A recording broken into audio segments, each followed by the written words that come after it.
اعوذ باللہ من الشیطان الرجیم بسم اللہ الرحمن الرحیم امن هو قانت آناء الليل ساجدا وقائما يحذر الآخرة ويرجو رحمة ربه قل هل يستوي الذين يعلمون والذين لا يعلمون انما يتذكر اولو الالباب۔ کیا اس شخص کی روش بہتر ہے یا اس شخص کی جو اللہ تعالیٰ کا مطیع و فرما بردار ہے، رات کی ساعتوں میں اس کے آگے سجدہ ریز ہوتا ہے اور اللہ کی عبادت میں کھڑا ہو جاتا ہے، انجام آخرت سے ڈرتا ہے اور اپنے رب کی رحمت سے آس لگائے رہتا ہے۔ اے نبی صلی اللہ علیہ وسلم، ان سے پوچھئے کیا جاننے والا اور نہ جاننے والا دونوں برابر ہو سکتے ہیں؟ نصیحت تو وہی حاصل کرتے ہیں جو عقل مند ہوتے ہیں۔ یہ سورہ زمر کی 9ویں آیت ہے۔ اس سے پچھلی آیت میں انسان کو اس کی پیدائش کی بات بتا کر انسانی تخلیق جو ماں کے پیٹ میں ہوتی ہے غور و فکر کی دعوت دی گئی تھی کہ وہ جو انفس پہ غور و فکر جسے کہتے ہیں، اپنی ذات پر غور و فکر، ایک تو ہوتا ہے کائنات پر غور و فکر اور دوسرا ہے انفس پر غور و فکر، یعنی اپنی ذات کے تعلق سے سوچنا انسان کہ میں کہاں سے آیا، میں کیا تھا، میں ایک ایسا حقیر ایک پانی کا قطرہ تھا جس کو اللہ تعالیٰ نے مجھے جیتا جاگتا ایک بہترین انسان بنا دیا، عقل و شعور والا۔ اس پہ غور و فکر کی بار بار دعوت دی جاتی ہے، اس میں دعوت دی گئی اور ساری باتیں تفصیل کے ساتھ بتا دی گئی۔ اس کے بعد اس آیت میں کہ پہلے ٹکڑے میں کہ جو لوگ بات کو سمجھ جاتے ہیں وہ اللہ کی طرف رجوع ہو جاتے ہیں اور پھر رات کی گھڑیوں میں اللہ کے سامنے گڑ گڑاتے ہیں، عبادت کرتے ہیں، سجدہ و قیام میں کھڑے ہو جاتے ہیں اور پھر آخرت کا خوف ان کے اوپر غالب رہتا ہے، پھر اللہ کی رحمت کے امیدوار بھی ہوتے ہیں۔ اور پھر اللہ تعالیٰ پوچھتے ہیں کہ قل هل يستوي الذين يعلمون والذين لا يعلمون، کیا یہ دونوں برابر ہو سکتے ہیں، جو جانتے ہیں اور جو نہیں جانتے؟ ایسا ہو سکتا ہے کیا؟ بالکل نہیں ہو سکتا، اس لیے کہ جو اس بات کو جانتے ہیں کہ ثواب اور عقاب کا جو اللہ تعالیٰ کا جو وعدہ ہے وہ حق ہے، اور وہ حق سمجھ کر اس کے مطابق جو زندگی گزارنے والے جو لوگ ہیں، جاننے والے، وہ الگ لوگ ہیں، اور جو اس بات کو سمجھنے تیار نہیں ہیں، جو یہ سمجھتے ہیں کہ ایسا ہی کہا جا رہا ہے، تو ایسے لوگ جو زندگی گزارنے والے ہیں، نہ جاننے والے، وہ دونوں برابر نہیں ہو سکتے۔ اسی طریقے سے جو فرما بردار ہیں اللہ کے اور جو نافرمان ہیں وہ دونوں برابر نہیں ہو سکتے۔ اسی طریقے سے جو عالم ہے اور جو جاہل ہے وہ دونوں برابر نہیں ہو سکتے، دونوں الگ الگ ہیں۔ یعنی عالم کا مطلب یہ ہے کہ علم حاصل کرنے کے بعد اس پر عمل کرے، جو علم حاصل کرنے کے بعد عمل نہیں کرتا وہ اللہ کی نظر میں، قرآن کی نظر میں عالم ہو ہی نہیں سکتا، کیونکہ علم پر اگر عمل کرے گا تو پھر وہ علم کا فائدہ ہوگا، ورنہ عمل نہیں کرے گا، صرف باتیں کرے گا تو پھر وہ علم کا فائدہ ہی نہیں ہے۔ اور پھر یعنی بہت سے لوگ تو ایسے بھی ہیں جو علم تو حاصل کرتے ہیں لیکن وہ عالموں جیسا کام نہیں کرتے، بالکل جاہلوں جیسے کام کرتے ہیں۔ جو لوگ یہ عقیدہ رکھتے ہیں کہ اللہ تعالیٰ کے مقرب بندے اللہ تعالیٰ کی کارسازی اور کار فرمائی میں شریک و دخیل ہیں، ان مقرب بندوں کے واسطے اور وسیلے سے دنیا اور آخرات کی مشکلات جو ہے حل ہو جاتی ہیں، وہ جاہل لوگ ہیں، چاہے وہ اپنے آپ کو کتنا ہی عالم کہہ لیں، جو اللہ کی توحید کو نہیں سمجھ پاتے، جو اللہ تعالیٰ کی قدرت کو نہیں سمجھ پاتے اور یہ سمجھتے ہیں کہ اللہ تعالیٰ کے جو مخلوقات ہیں حقیر اور کمزور اور عاجز، وہ لوگ بھی جو ہے اللہ تعالیٰ کے کارخانے میں شریک ہیں، قدرت میں شریک ہیں، اللہ تعالیٰ کی کبریائی میں جو ہے وہ بھی ان کا بھی ساتھ ہے، شرکت ہے۔ یہ ایسا سمجھنے والے عالم نہیں ہو سکتے، وہ چاہے اپنے آپ کو عالم کہیں یا کچھ اور۔ انما یتذکر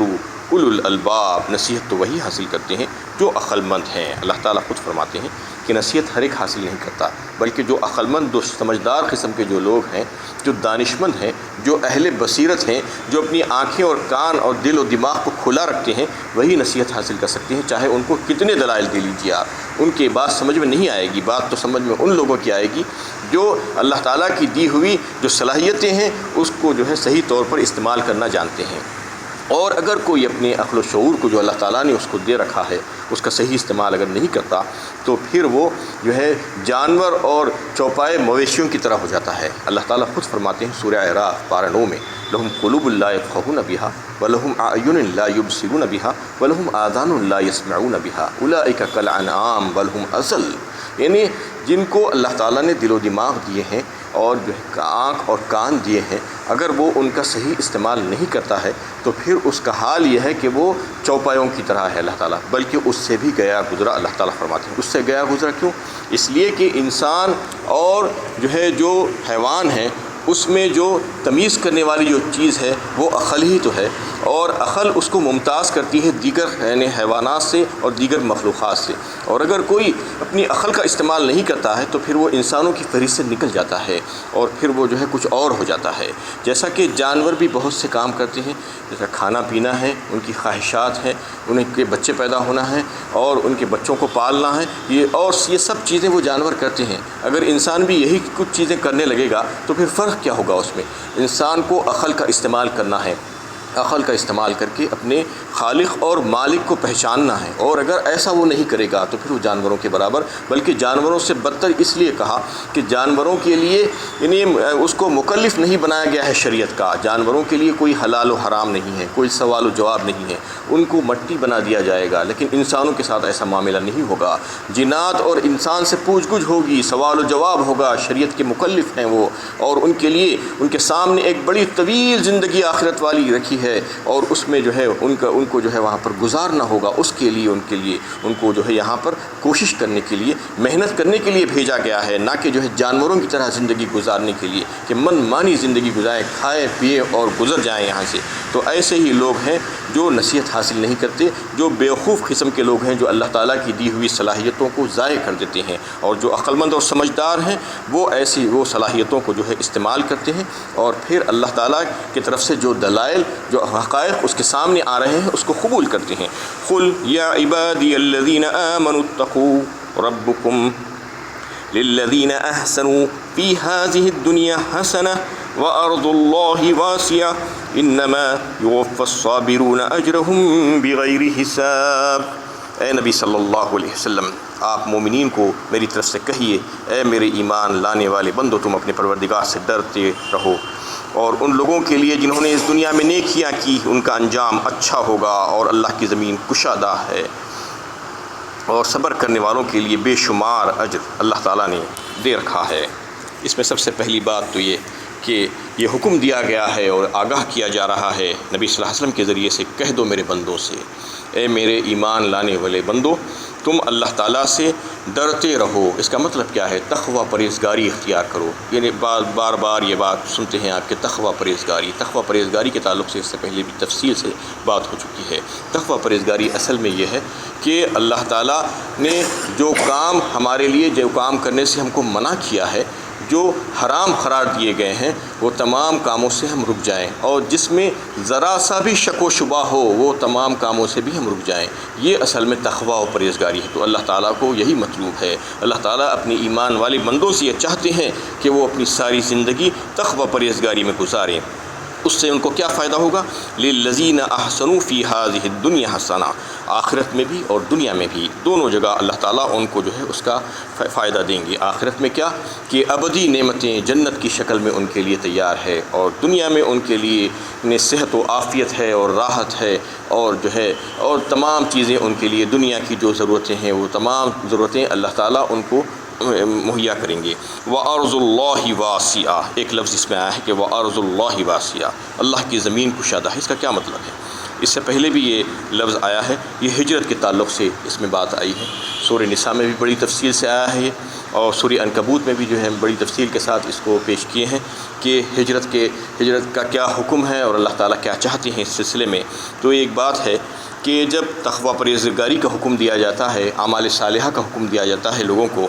تو یہ بات کہتے ہیں کہ یہ احکام دین پر عمل کرنے کے لیے ہم جس ملک اور جس شہر میں رہ رہے ہیں، جس خطے میں رہ رہے ہیں، وہاں پر ہم ایسے ماحول میں پھنسے ہوئے ہیں کہ اس میں اعمال صالحہ کرنا ہمارے لیے دشوار ہو جا رہا ہے۔ ہم اعمال صالحہ سے زیادہ اچھی طریقے سے نہیں کر پا رہے ہیں، یہ عذر پیش کرتے ہیں۔ اس کے جواب میں اللہ تعالیٰ نے فرما دیا کہ اگر ایسا معاملہ ہے، تم جس ملک اور جس شہر میں رہ رہے ہو، تمہارے لیے وہاں پر احکام الہی، شریعت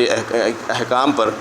عمل کرنا مشکل ہے تو پھر تم وہاں سے چلے جاؤ، تم وہاں پر مت رہو۔ اللہ کی زمین بہت وسیع ہے، اس میں یہی بات بتائی گئی ہے، اللہ کی زمین کشادہ ہے، تم کوئی دوسرے شہر میں، کوئی دوسرے ملک میں چلے جاؤ جہاں پر تمہارے لیے حالات اور ماحول سازگار ہو، وہاں پر سکون و اطمینان کے ساتھ رہ کر تم اللہ تعالیٰ کے احکامات کی پابندی کر سکتے ہو، شریعت پر چل سکتے ہو اور اللہ تعالیٰ کی عبادت کر سکتے ہو، تو تم وہاں پر چلے جاؤ۔ اس میں ہجرت کا حکم دیا گیا ہے ان تمام لوگوں کے لیے جو یہ عذر پیش کرتے ہیں۔ اس سے پہلے سورہ نساء میں بڑی تفصیل کے ساتھ یہ بات آئی تھی کہ ان الذین توفاہم الملائکۃ ظالمی انفسہم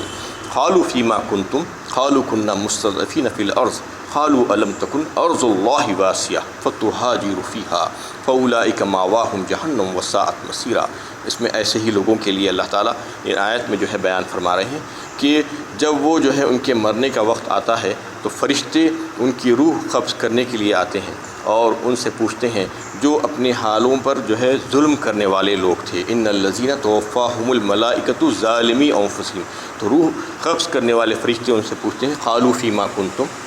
تم کہاں تھے؟ یعنی اس کا مطلب یہ ہے کہ تم کس حال میں تھے؟ تو یہ وہ لوگ بولتے ہیں، جواب دیتے ہیں فرشتوں کو کہ ہم مغلوب کر دیے گئے تھے، ہم کمزور کر دیے گئے تھے اپنے ملکوں میں، اپنی جگہوں پر۔ تو فرشتے پوچھتے ہیں کیا اللہ کی زمین وسیع نہیں تھی؟ قالوا فیما کنتم قالوا کنا مستضعفین فی الارض قالوا الم تکن ارض اللہ واسعہ، کیا تنگ ہو گئی تھی اللہ کی زمین؟ تم جہاں پر رہ رہے تھے وہیں پر رہ گئے؟ کیا اللہ کی زمین میں تم ہجرت کر کے جا نہیں سکتے تھے؟ جب تم کو یہ بات سمجھ میں آ رہی تھی کہ تم یہاں پر احکام الہیہ کی پابندی نہیں کر سکتے اور شریعت پر نہیں چل سکتے، تمہیں عبادت کرنے سے روکا جا رہا ہے، تو کوئی دوسرے مقام پر تم کیوں نہیں چلے گئے؟ اس کا جواب وہ کچھ نہیں دے پائیں گے اس وقت، اور ان سے کہا جائے گا فاولئک مأواہم جہنم، اولئک، وہاں پر جو ہے ان سے کہہ دیا جائے گا کہ تمہارا ٹھکانہ جہنم ہے، وساءت مصیرا، اور بہت برا ٹھکانہ ہے۔ تو یہ